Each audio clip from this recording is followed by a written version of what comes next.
Elena, congratulations through to the semi-finals here. Just tell us how you're feeling and some quick thoughts on the match as well.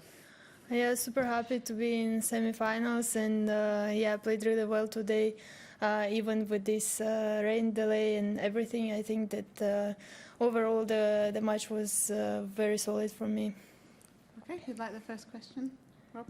Compared to Wimbledon, you seem more relaxed now, you're smiling more.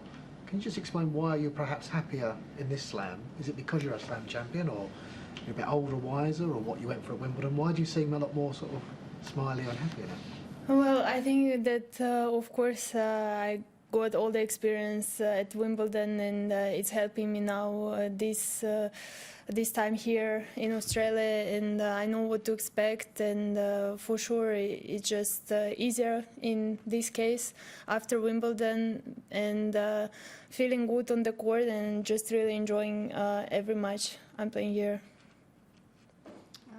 Howard? Yeah, Howard.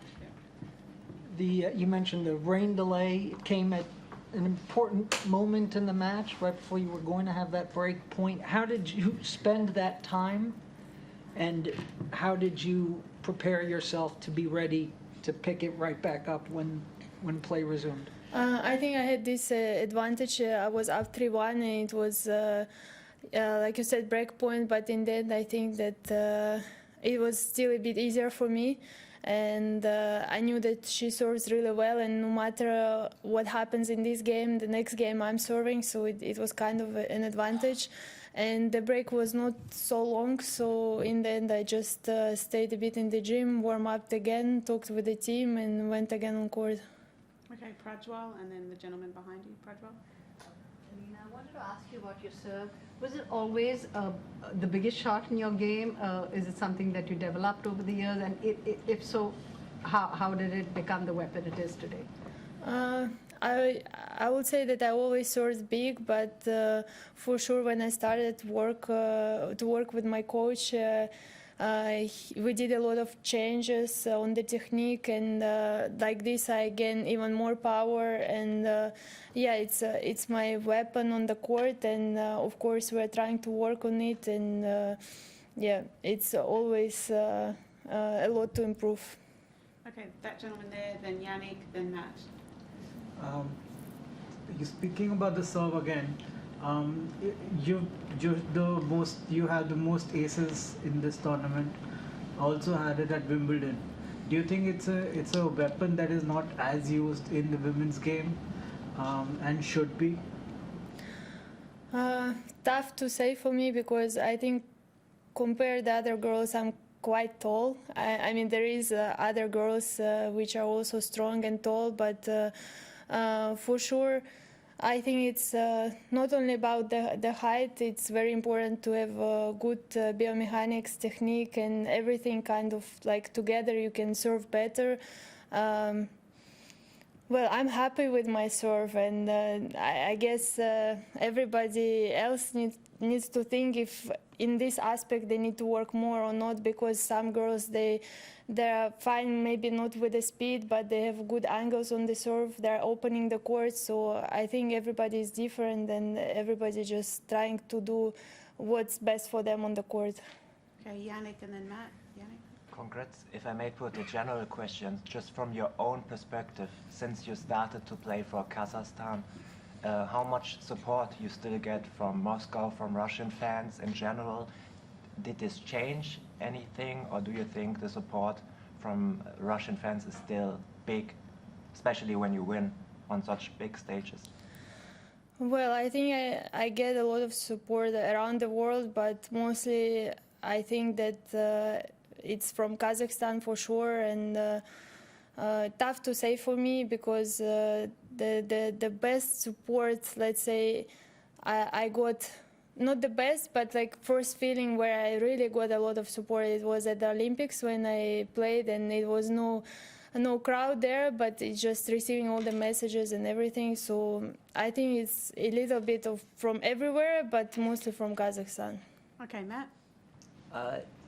At Wimbledon, you talked about it being easier with the experience here. The other thing at Wimbledon is you kept having to answer questions about your citizenship and moving to Kazakhstan, and being from Russia, is it much easier here when that is not an issue?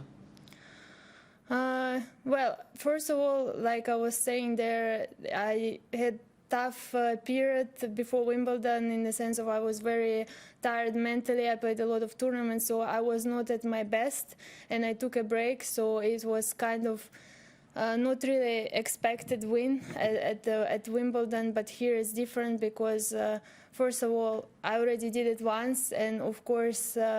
I got confident that I can do it again, and I did really good preparation with the team. So I'm not really surprised with the results. I'm happy. I'm just hungry to work and improve more. And I think at Wimbledon I answered all the questions, and there is nothing to say anymore. Okay, this lady here. Yeah. Hi, general question.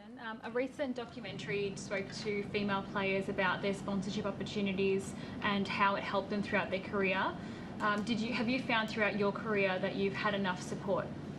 I mean, I would say that of course I could get more support, but I think now at this stage of my career it's kind of not the beginning, but I still think that it's not the peak of my career, and I think that I still have a lot of years in front. So I think everything is in the future, and we just see how it's going to be.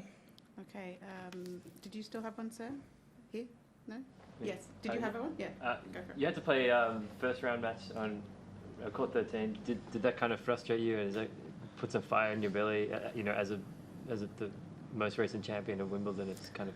Not really. As I said before, this time I was focused just to play match at a time, and no matter on which court I'm gonna play, I was just really focused, and I was trying to do my best on the court, and it really didn't matter in that situation. Okay, we'll go this gentleman here and then Courtney. Go for it. Your opponent today seemed to be quite unhappy throughout the game with a lot of the line calls, the electronic line calls. Was that something that you noticed, and was it a distraction for you? Yes, of course, I saw it, and after on the screen you could see that the ball could barely touch the line or something, but I think it was happening kind of both ways, and of course I saw Elena wasn't happy, but I think both of us were very aggressive players, and me and her were trying kind of to push each other, like put pressure from the first ball, so I would say that it was kind of both ways. Courtney? Elena, congratulations. Into the semifinals, 2 matches away from the title. Given who's left in the tournament, does the title feel close? Does it feel far away? How does the path look to you? Of course, in the beginning of the tournament, it feels like it's such a long tournament, and of course, if you keep on winning, and now it seems already close. It's still, I'm trying to focus just on one match, and for sure, I mean, it's close. That's why everybody, I think, now gonna try even harder, fight for every ball, and yeah, it's just only good players left, and for sure it's gonna be tough matches. All right, we'll do 2 more in English. Prajwal? Elena, at the end of the match, you spoke about family and friends in your box. Can you tell us who was in your box? So it was my team coaches, Stefano Vuko, fitness coach, physio. This time it's actually a lot of support. My family, parents and sister, friends, and sponsors. So it was good support. Yeah. Okay, last one. Courtney? No? Yes? Yeah, just looking ahead, you might play, obviously, Jessica or Vika.